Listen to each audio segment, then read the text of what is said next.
하나님 말씀은 요한복음 5장 16절부터 18절 말씀까지, 요한복음 5장 16절부터 18절 말씀까지 한 절씩 교독하겠습니다.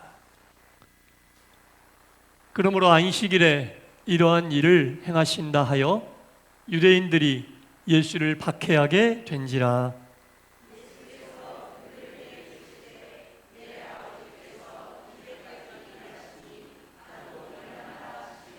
다 같이 유대인들이 이로 말미암아 더욱 예수를 죽이고자 하니 이는 안식일을 범할 뿐만 아니라 하나님을 자기의 친아버지라 하여 자기를 하나님과 동등으로 삼으심이러라. 아멘.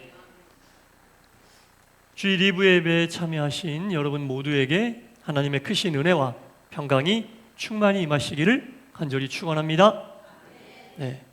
성경에 보면 숫자가 많이 나와요. 예수님이 며칠 만에 천지를 창조하셨다, 제자들은 몇 명이다, 이렇게 저렇게 숫자가 많이 나오는데, 오늘 제가 말씀드리려고 하는 이 38이라고 하는 숫자는 슬픈 숫자 중에 하나예요.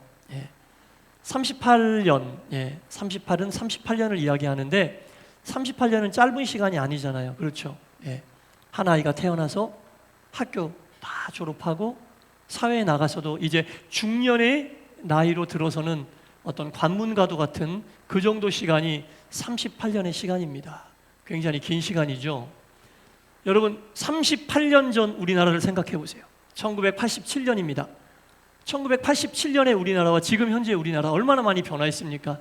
모든 것이 많이 변할 수 있는 충분한 시간, 믿기 어려울 만큼 빠르고 급하게 변하는 이 시대 속에 38년이라고 하는 수는 굉장히 긴 시간이거든요. 오늘 본문 앞에 보면 어떤 얘기가 나오냐면 38년 된 병자에 대한 얘기가 나옵니다. 베데스다 목가에 38년간 머물러 있었던 병자의 이야기가 나옵니다. 여러분, 38년 동안 아파서 못 움직인다.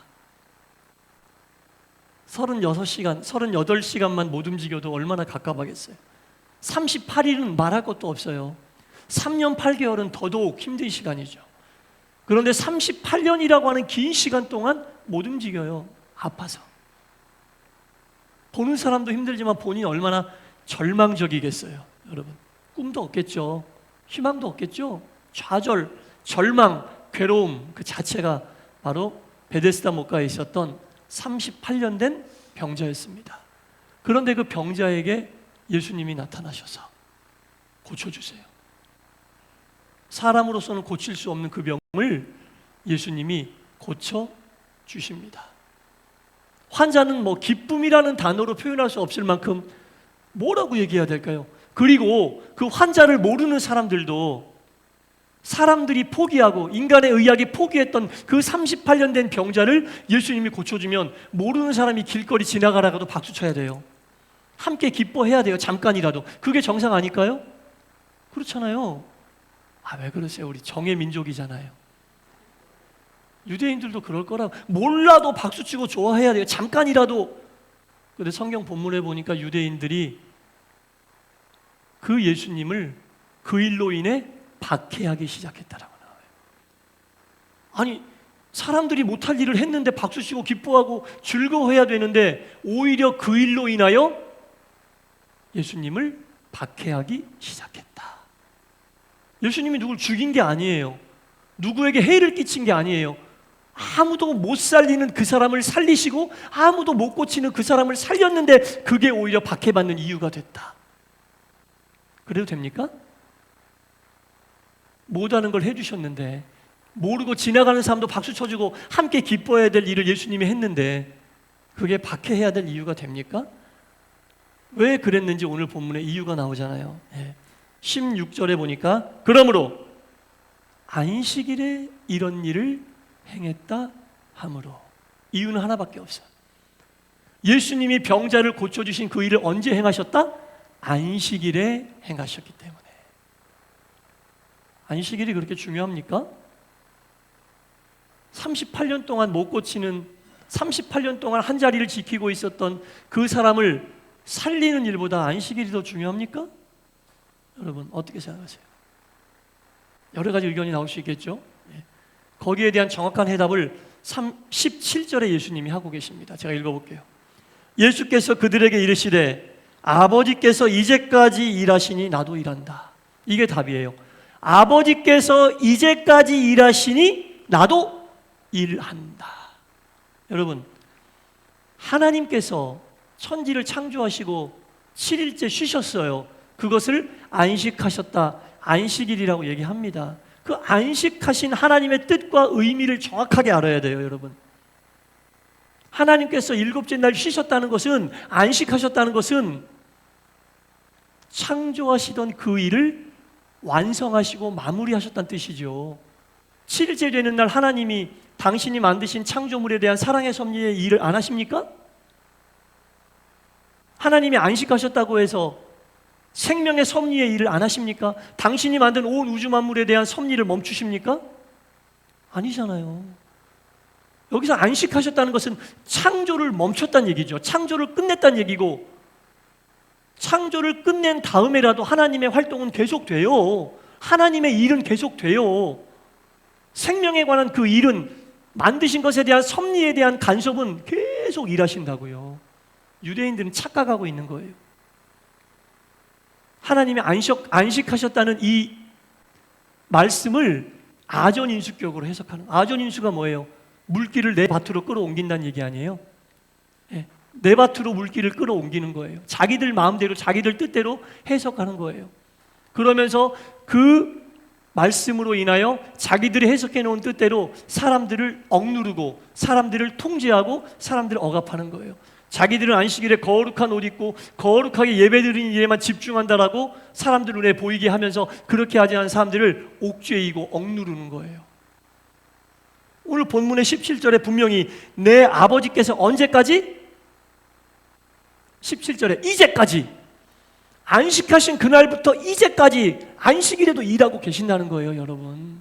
오히려 더 생명에 대한 일을 왕성하게 하시는 게 안식일이에요. 살리는 일을 더 왕성하게 하시는 게 안식일이에요.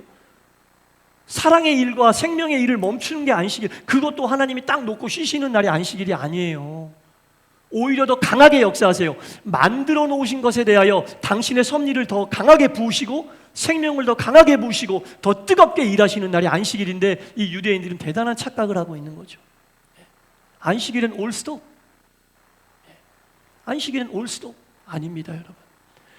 하나님께서 이제까지 일하시니 나도 일한다. 안식일에 생명 살리는 일은 계속 돼야 되고요. 예수님이 하시는 그 일은 정당하고도 합당한 하나님의 일이었다라는 겁니다. 근데 유대인들은요, 말씀을 아전인수격으로 해석하다 보니까 그 일로 인하여 율법을 어겨, 자기들이 얘기해 놓은 율법을 어기니까 그게 자기들이 다스리고 있던 사람들에게 악영향이 끼쳐져서 자기들의 종교적인 권위가 흔들릴까 봐 예수님을 박해하는 거예요. 왜 안식일에 일하느냐? 예수님이 뭐 누구를 죽이려다 이렇게 됐습니까? 살리려다 이렇게 된 거예요. 살리는 일은 하나님의 이름을 믿으시기 바랍니다. 죽어가는 영혼을 살리시는 게 하나님의 일인데 그게 안식일이라고 멈춰지면 되겠어요? 오히려 안식일에 더 왕성하게 일어나야죠. 예배를 통해 죽어가는 영혼들이 살고, 말씀을 통해 죽어가는 영혼들이 살고, 죽어가는 영혼들이 살리는 일이 안식일에도 왕성하게 이루어져야 되는데 유대인들은 그런 거 소용없어요. 자기들의 종교적인 권위가 흔들리면 안 되니까 율법의 꼬투리를 잡아 왜 안식일에 일하느냐 이렇게 한 거예요. 우리 살려고 오늘 나왔잖아요. 안식일인데 우리의 영혼 살려고 이곳에 나온 거 아닙니까? 네, 살려고 나온 거예요, 여러분. 생명 살림의 일은 안식일에도 왕성하게 이루어져야 돼요. 자기들의 종교적인 권위 때문에 그 엄청난 일을 행하신, 살린 일을 행하신 예수님을 박해하기 시작했다. 예수님이 그렇다고 이 일을 멈추시겠습니까? 안 멈추시죠. 사복음서에 보면 이 예수님이 이후에 어떤 일을 또 행하셨는지 나오거든요. 마태복음 12장에 보면 이런 일이 나와요. 예수께서 회당에 들어가시니 한 손이 마른 자가 있더라. 손이 말랐다는 얘기는 신경이 없고 움직이지 못한다는 얘기야. 이쪽 손은 오른손인지 왼손인지 모르겠어. 한 손은 살이 있고 정상적인데 한 손은 바짝 말라서 사용을 못하는, 인간의 의학으로는 못 고치는 병 고친 자가 또 회당 안에 있음을 보고 예수님이 그를 고쳐주셨어요. 그때 바리새인은요 유대인 중에 한 분파예요. 형식주의를 강조하는 한 분파를 바리새인이라고 하는데 그 바리새인들이 그것을 보고 또 욕하는 거예요. 똑같이 욕하는 거예요. 왜 안식일에 이런 일을 행하느냐? 미칠 노릇이지 진짜. 말씀의 의미를 모르고 예수님이 하시는 일을 보고 지적질을 하고 있는 거. 왜 안식일에 병고치는 이런 일을 하느냐? 그때 예수님이 예화를 들어 설명하십니다. 오케이, 좋아. 당신들 집에 있는 양이 한 마리 있다. 그런데 그 양이 들판을 뛰놀다가 누군가 파놓은 함정에 푹 빠졌다. 구덩이에 빠졌다. 당신 집에 큰 재산이 그 양이 구덩이에 빠졌는데 그날이 안식일이었다. 당신은 그 양을 그 구덩이에서 꺼내는 일을 하겠느냐 안 하겠느냐? 물어봤죠. 꺼내요 안 꺼내요? 꺼내야죠. 재산인데. 예. 그럼 자기 재산을 지키는 일은 해도 되고 다른 사람의 생명을 살리는 일을 하면 안 됩니까? 예. 이 유대인들, 바리새인들은요 자기 주머니에 들어있는 동전 한 입보다 사람의 생명이 더 우스운 거예요. 자기 주머니에 있는 동전 한 입을 지키기 위해서는, 양 한 마리 지키기 위해서는 일하지만 다른 사람들의 생명은 오간데 없어. 그거보다는 내 종교적인 기득권이 훨씬 중요한 거예요. 이 시대를 살고 있는 우리들은 하나님이 이제까지 일하시니 나도 일한다. 이 속에는 예수님이 사람들의 생명을 어떻게 생각하는지가 담겨져 있거든요. 안식일에도 그 생명을 살리는 일은 계속 하신다는 거예요. 이 시대의 그리스도인이 우리들은 우리가 가지고 있는 기득권들을 유지하기 위해서 혹시라도 내 주머니에 있는 한 장 10,000원짜리보다 주변에 있는 사람들의 생명을 소홀히 생각하진 않았는지, 마치 유대인들이 가지고 있는 그런 생각으로 다른 사람들의 생명과 다른 사람들의 것들을 우습게 쉽게 생각하진 않았는지 되돌아봐야 한다는 겁니다. 예수님의 사랑과 사람의 사랑이라는 말이 오늘 말씀의 제목인데요. 예수님의 사랑은 그런 거죠.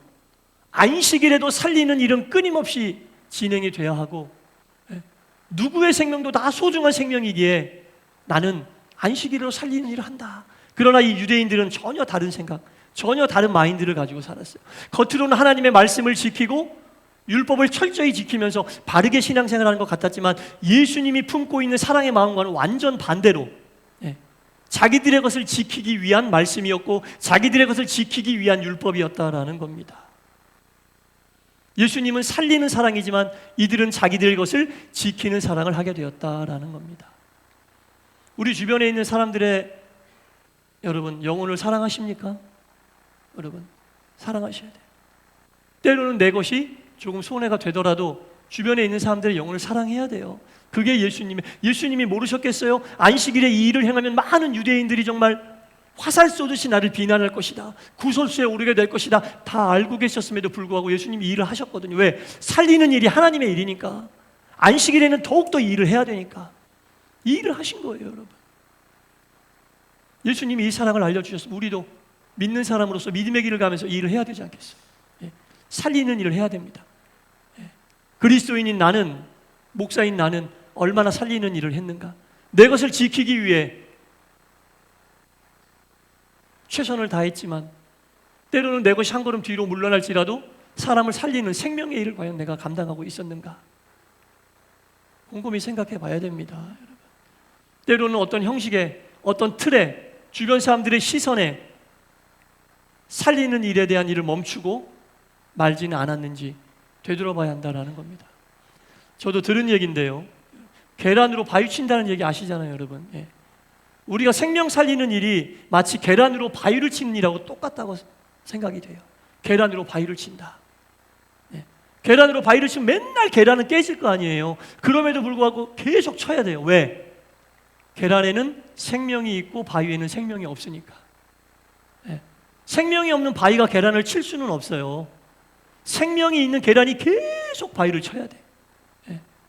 생명이 있으니까 계속 바위를 쳐서 우리가 전도하고 말씀을 전할 때 여러분 계란으로 바위 치는 심정으로 치잖아요. 저 사람이 변할까? 하지만 그 영혼을 긍휼히 여기고 사랑하는 예수님의 마음이 우리에게 있다면 예수님의 사랑으로 계란으로 바위를 치는 심정으로 계속 쳐야 돼요.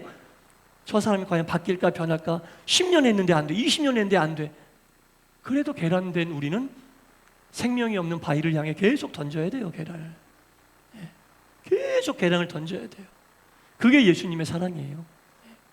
예수님이 생명의 위협을 받으면서도 박해받을 걸 뻔히 아시면서도 안식일에 생명 살림의 일을 계속 하셨듯이 생명을 사랑한다는 것은요, 여러분, 물론 밥 사줄 수도 있고 뭐 좋은 선물을 할 수도 있고 여러 가지 있지만 궁극적으로는 그 영혼을 사랑하는 마음이 있어야 됩니다. 그 영혼을 사랑하여 간절히 기도한 후에 그 후에 밥이라도 사주시고 그 후에 선물이라도 하세요. 그 영혼을 사랑하는 마음, 예수님이 보여주신 이 38년 된 병자나 또 한 손이 마른 자, 그 이후에 예수님이 고쳐주고 나온 지 아세요? 너 더 이상 이제 큰 죄를 짓지 말고 살아라, 이렇게 말씀하세요. 성경에서 얘기하는 가장 큰 죄가 뭐예요? 하나님을 믿지 않는 게 가장 큰 죄거든요. 그 말 속에는 너 이제 하나님 믿고 살아라, 불신의 죄를 더 이상 짓지 말고 살아라, 이 기적을 체험했으니 내가 너를 살렸으니 이제 더 이상 성경이 말하는 큰 죄를 짓지 말고 살라는 얘기는 하나님 믿고 살아, 불신의 죄를 짓지 말고 살아. 그래서 네가 자리에서 일어난 거고 네 한 팔이 고침받은 거야, 이렇게 말씀하시거든요. 사랑하는 성도 여러분, 이 시대의 그리스도인인 우리들은 이 예수님의 사랑을 본받아 우리 주변의 영혼들을 정말 사랑해야 됩니다. 그리고 그들을 위해 간절히 기도하고 그들의 영혼이 살아나기 위해서 육신을 위해 돕는 일은 그 다음에 영혼을 위해 기도하고, 여러분, 긍휼히 내가 전하는 말씀이 그들에게 심겨질 수 있도록 마음밭을 다져지게 하고 그리고 다음 일을 해야죠. 어떤 심정으로? 혹 계란으로 바위를 치는 심정이라 할지라도 생명이 있는 계란이 생명이 없는 바위를 향해 던져져야지 바위가 어떻게 오겠어요, 여러분. 하지만 그 일은 의미가 있다 없다? 있다. 그 계란으로 바위를 던지는 마음이 예수님이 38년 된 병자를 살려주신 마음이고 한 손 마른 자를 살려주신 마음이다. 10년에서 안 되면 20년 하고 20년에도 안 되면 30년 하고 예수님 오시는 그날까지 계속 이 일은 진행돼야 된다. 교회가 해야 될 일이 이런 일이거든요. 그래서 말씀으로 이 지역을 덮고 기도로 이 지역을 덮어 이 지역에 불신하고 있는 모든 사람들을 위해 간절히 기도해요. 우리가 지금 기도하고 있잖아요, 여러분. 반개전도를 위해 기도하고 이 지역을 삶의 터전으로 삼기 위해 들어오려고 하는 사람들의 영혼을 위해 기도하고 있는 거예요. 전도를 잘하게 해달라는 얘기는 그들의 영혼을 만져달라는 얘기거든요. 우리가 말씀을 가지고 전달했을 때 그들이 그 말씀을 받아들일 수 있도록 계란으로 바위치는 심정으로 그들을 위해 기도해야 된다는 거거든요. 바라고 원하기는 오늘 말씀이 보여주시는 예수님의 이 사랑이 혹 우리에게 박해가 온다 할지라도 계란으로 바위를 치는 심정이라 할지라도 끝까지 우리 동산교회와 동산의 모든 성도님들이 감당해야 될, 본받아야 될 예수님의 사랑임을 알고 온전히 감당할 수 있게 되기를 주님의 이름으로 간절히 축원합니다. 기도하겠습니다. 예수님의 사랑은 영혼을 사랑하는 사랑입니다. 박해받을지 뻔히 아시면서도 그 일을 감당하십니다. 비난받을지 뻔히 아시면서도 그 일을 감당하십니다. 이 일은 계란으로 바위를 치는 일인지 뻔히 아시면서도 그 일을 감당하십니다. 이 시대를 살고 있는 그리스도인인 우리들에게 필요한 사랑이 바로 예수님의 이 사랑임을 온전히 알게 하여 주옵소서. 그의 영혼을 사랑하게 하여 주시옵소서. 말씀을 들고 그들의 영혼을 긍휼히 여기는 마음으로 전하게 하시고 한 번에서 안 되면 두 번 하고 두 번에서 안 되면 또 하고 또 하고 예수님 오시는 그날까지 그 영혼을 위해 간절히 기도하며 이 세상 살면서 하나님을 불신하는 죄를 짓지 않고 살 수 있도록 온전한 전도자요 사명자의 역할을 감당하는 우리 동산교회와 동산의 모든 하나님의 백성들 되게 하여 주옵소서. 예수님 이름으로 기도드리옵나이다. 아멘.